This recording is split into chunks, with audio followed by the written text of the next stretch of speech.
সাধারণ মানুষ এই সংজ্ঞা দিয়ে কওমি মাদ্রাসাকে চিনি, কিন্তু আসলে এটা পরিপূর্ণ কওমি মাদ্রাসার সংজ্ঞা না।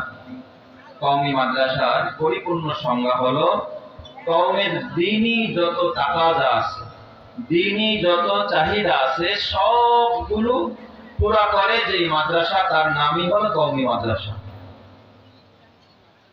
দ্বীনের যত ধরনের চাহিদা তাকাজা আছে সবগুলো পুরা করে কওমি মাদ্রাসা। যেমন মাহফিল বলেন, দ্বীনের যতগুলো শোভা আছে, যেমন মসজিদ, মাদ্রাসা, দাওয়াত ও তাবলীগের মেহনত, হক্কানি পীর মাশায়েখের খানকা, এরপর এই সমস্ত মাহফিলগুলো এই দ্বীনের বড় বড় পাঁচটা দুর্গ। পাঁচটা দুর্গের মধ্যে এক নম্বরের দুর্গের নাম কি?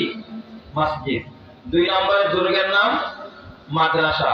তিন নম্বরের দুর্গের নাম হলো দাওয়াত ও তাবলীগ।